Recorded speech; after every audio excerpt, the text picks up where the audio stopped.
Qarang. Doktorga borasan. Doktor senga o'xshaganlar poylab o'tiribdi u yerda. Bolasi bilan yotqizib qo'yadi hozir. Sen har kun hushmatga ko'rgani borish kerakmi? Doriga pul kerak, shprisga pul kerak, qayoqda yo'q dorilarni yozib beradi, biz olib boraveramiz. Pul yo'q hozir, doktorga boraman deysan. Qo'y hozir shu deb qo'ylar, yaxshi ketadi bu deydi. Doktorga borish yo'q bizda. Eng zarur paytda ham bormaydi-da. Endi bolalarimizni doktor bilan qo'rqitishimiz bu endi tragediyamiz o'rtoqlar. Mani kechirasizlar, boshqa millatlarda ham shunday bo'lsa kerak-ku, lekin biz kerak emas. Biz bolalarimizni yoshligidan doktor bilan oshna qilib qo'yish o'rniga qo'rqitib qo'yamiz. Qarang, ota-onalar aqlli-da, gapirayotgan paytda gul berib yuborishadi. Rahmat. Hozir aytdim-ku, malatsi. Shu gul berayotgan paytda gapirib turgan bo'laman, zo'rda qizil chiqadi o'sha. Haligi nima emish? Qayda qoladi o'zi?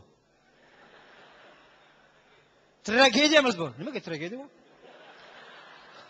Nega tragediya bu? Bolalarimizni qaysi bolalarni? Bu bolalardan nima ayt? Bolalarimizni doktor bilan qo'rqitamiz.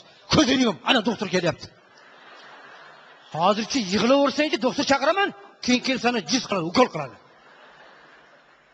Uxlamaysanmi? Doktor, keling. Keling, mana shu bolamni ukol qilib qo'ying.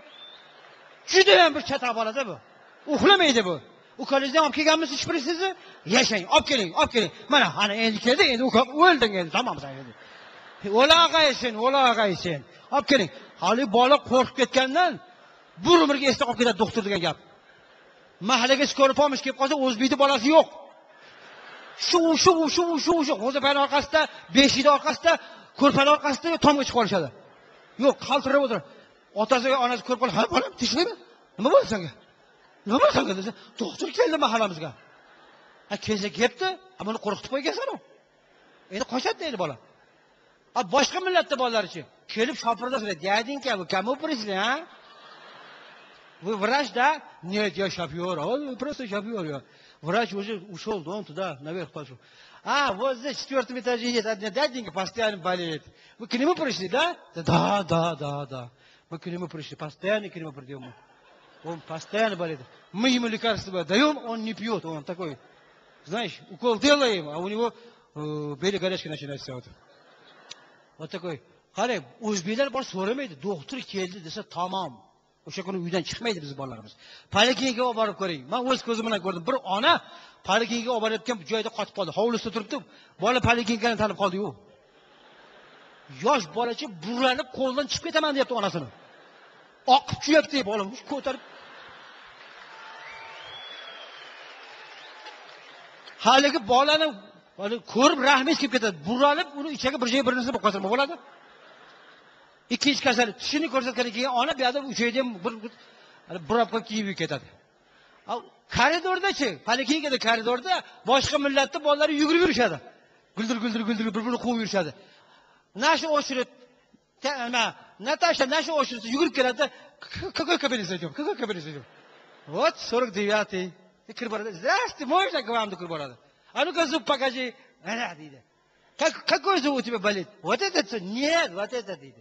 Doktor yolg'onam, "Вот это, не, вот это" deydi. Biznikilarni og'zini ochib ko'ring. Tish doktor tellab ketgan, tutayapti, boshdan tusun chiqadi. Men trobkani olib, "Og'zingni och, putarikalarni." Vaqtim yo'q, ochirib ko'rmayapsan bu yerda. Qanaqa bola o'stirgansiz? 4 mesetsra bolani ezib kresliga olib qo'ygan. Ushab-tur bolani. Mana shu bola bilan endi bir ovora bo'lishib kelayim, og'zingni ochmaysanmi?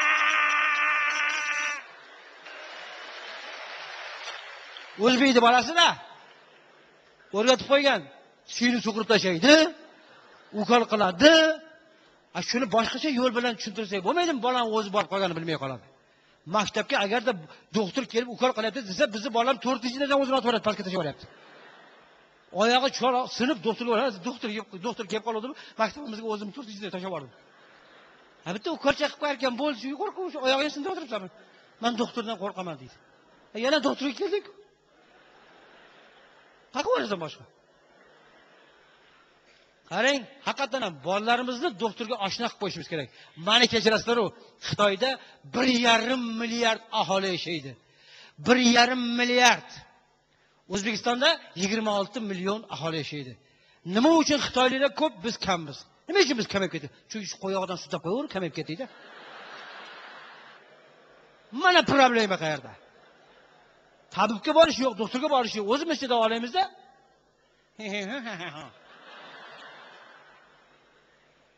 Xitoyliklarchi, boshim og'riyapti desa, ana daraxtning bargini yedir ekan.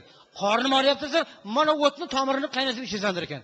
Oyog'i yalang yurishar ekan. Xullas, Tibetda ayniqsa 100 dan oshib ketgan odamlar rosa ham ko'p ekan. Zerikib ketgan, yashash joniga tegib ketgan. Hali ham tirik emishda. Nechinchi yil tug'ilganini eslolmaydi. Qotib kaptolib qolgan. Lekin tirik, hali ham tirik emishda. Buyrak qayerda, jigar qayerda bilmasmish. O'pka qayerda joylashgan, yo'talmasmish ham da qiladi. Yuraverishga qilib. Bizda shu o'rtacha umr O'zbekistonda 70 yil. 70 yil hammani quloqiga kirib qolgan. 70 yil. 70 yil. 69 ga kirgan odamni ko'rsangiz, mana shunday qoladi.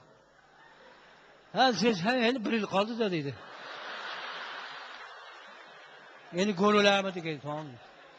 6 oy qoldi, 4 oy qoldi, 2 oy qoldi, 1 oy qoldi, 10 kun qoldi. Kampir deydi. Harisi sandig'ini och, hamma narsa tayyormi deydi. Hamma narsa tayyor. Chol desa, mana biz ham tayyor deydi.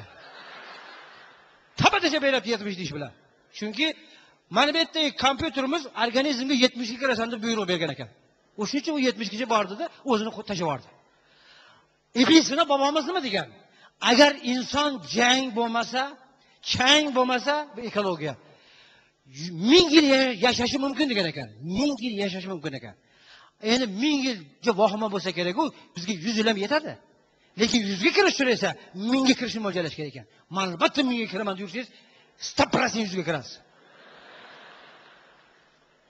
Aytadi-yu, quyoshni mo'ljalasang oyga albatta yetasan deydi. Oyni mo'ljalasang bir baland tog'ni cho'qqisiga yetasan deydi. Agar o'sha baland cho'qqini mashi balandlagan bizga bo'laveradi desa, yerda chalpa bo'ya to'rasan. O'shuning uchun 200-300 yillik mo'ljallab qo'ying. Mana shu Xudo bergan kompyuter butun organizmga buyruq berar ekan. U narsani biz sezmaymiz, ko'rmaymiz, ishonmaymiz ba'zi birlarimiz. Buyruq berar ekan, mana shu govdani 150 yil olib yurishing kerak ekan. O'shanga erisha suyadlar ham baqvat bo'lar ekan.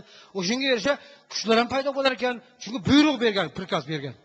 Hamma organizm normal. Biz 70 yil desak 70 ta tamomda.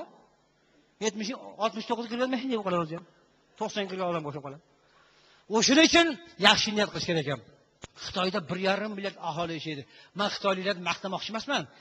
Ular nima uchun ko'p? O'sha paytda bizni o'zbeklar ham yashagan biz urug'larimiz. Lekin biz ham hech bo'lmasa 1,5, mana 1 milliard bo'lishimiz kerak edi-ku. Hindistonda 1 milliard aholi yashaydi. Yužniy Koreyada, Janubiy Koreyada 47 million aholi yashar ekan. Bir tomonida, u tomonni bilmadim yana. Bizda 27 million aholi yashaydi. 26 millioni hammasi o'zbeklar emas, xursand bo'lmanglar. 135 dan oshiq millat bor ekan. O'shalar bilan qo'shilishib 26 million ekanmiz xolos. Yo'q ekanmiz-da. 15 million deylik o'rtacha o'zbeklarda. 15 millioni 1,5 milliard. Bu qancha bo'ladi u? 1% emas. Nima ular uzoq umr ko'radi, biz ko'rmaymiz? Nima ular ko'payib ketadi, biz ko'paymaymiz? Yana bizda xohlagancha uylanishi mumkin, agar xotining rozi bo'lsa, xohlagancha farzand ko'rishi mumkin degan buyruq bor. Agar shu gapni xitoyliklarga aytib qo'ysangiz-chi, bir haftadan meni Xitoy bosib ketadi. Mana konsert tugatib chiqsalar, tashqarida xitoylik kutib oladi. Uyingizga borsangiz ham xitoylik, tomingizda ham xitoylik, magazinda ham xitoylik, metroda ham xitoylik ketyapti. Ya hazilmi 10 tadan farzand ko'rsa 10 kara 1,5 milliard necha bo'ladi? Matematikada bormi? 10 kara 1,5 milliard necha? Shuncha bo'ladi. Unaqa karra yo'q-ku. 10 kara 1,5 milliard. 10 tadan farzand ko'rganda. Afsuski, ularda bittadan farzand ko'rish mumkin xolos. Peshonasidan ko'radi. Qiz tug'ilsa ham, o'g'il tug'ilsa ham. Masalan, endi ko'pchilik hozir o'g'il tug'ilishini xohlayapti. Nima uchun? Chunki qiz bola tug'ilsa, bir kun voyaga yetgandan keyin turmushga beraveradi. Ota-ona qarib, kampir u tomonda, chol bu tomonda, o'rtada ovqat, o'tirishib tikilishib. Na unisi keladi ovqatga, na bunisi keladi. Juda ham qarib qo'yib o'tirish 150 ga kirgan. Bilasizlar, ular 150 ga kirsa ham o'tirgan joyda mana qilib o'tiradi.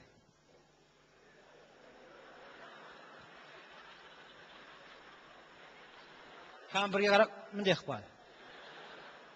Kampir ham bunday turib o'tirgan joyida ham yana yashaydi deyapti-da. Lekin ovqatga yetib kela olmayapti bechoralar. Ovqat bo'lmagandan keyin mana ular bir tiyin hammasi. Bunga ham kuch kerak-ku. Kim bunday qiladi? 3 kun 4 kundan keyin ovqatga bora olmagandan keyin shuning uchun farzandini o'g'il bo'lishini xohlayapti. Qarib qolganda kim kerak? Nabira kerak, kelin kerak, o'g'il kerak. Bu yoqqa o'tiring, sudrashib, ovqat berishib. O'shuning uchun o'g'il bo'lishini xohlayapti. Eng katta tragediya Xitoyda mana shu hozir. Hamma xitoyliklar xotinini kompyuterga solyapti emish. Kompyuterga bunaqasi solib ko'ryapti, kim bunaqasi solib turib, kim bunaqasiga o'tkazaveryapti emish. Tekshirib, rostdan o'g'ilmi, rostdan tug'ilaversin. Qiz bo'lsa to'xtatib o'ylab ko'rishimiz kerak. Nima uchun? Chunki o'g'il bo'lsa, kelin keladi uning orqasidan, farzand paydo bo'ladi, nabiralar paydo bo'ladi. U chol kampir qariganda xo'r bo'lmaydi. O'shuning uchun hamma o'g'il ko'ryapti emish. Endi tasavvur qiling, butun Xitoyda o'g'il tug'ilaversa, 1,5 milliard odam, 3 milliard bo'lib ketgan o'g'il qop-qora erkaklar, hamma erkaklar, ayol qiz yo'q, biror dona ham yo'q. Keyin nima bo'ladi? Keyin O'zbekistonga qarshi kelaveradi.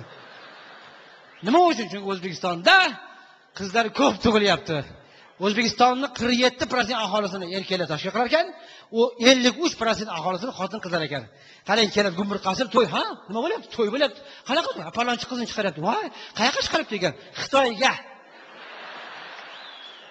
Ana o'zimizni Xitoy qishloqqami? Qanaqa Xitoy qishloq? Xuddi Xitoyni Shanxay degan joyga chiqaryapti. U Shanxay qayerda u? Shuna Gonkongning tepasida. Voy, Gonkongni ham bilasizmi? Ha, bilamiz. Qaysining o'sha yoqqa tushgan-ku?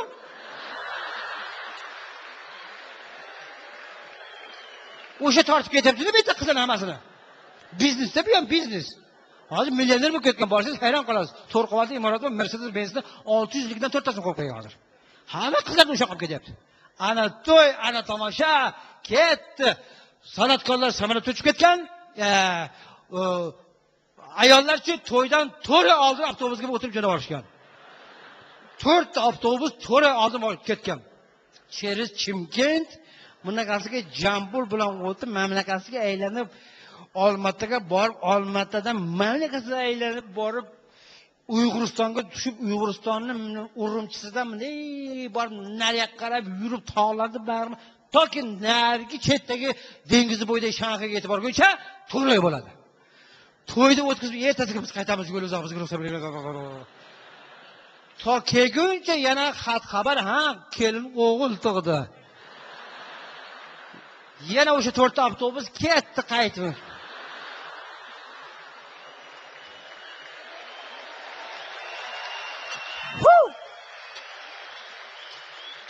O'g'li 5 to'yisini o'tkazib olib, rosa qaytib kelib shu Olmataga kelib yana telefon, ha, qaytinglar, sunnat to'y qilyapmiz. Yana qaytdi orqaga. Ayollar shu paytgacha dunyoni ko'rmadim, bir ko'rib olay. Rosa ko'rdim, enamni ham ko'rdim, dunyoni ham ko'rdim. Ketyapti. Haqiqatan ham. Ana undan zo'r bo'ladi. Men do'stlar, mana shu yerda o'tirgan sizlarga hammangizga sog'lik, salomatlik tilayman. Dunyo ko'rib yuringlar.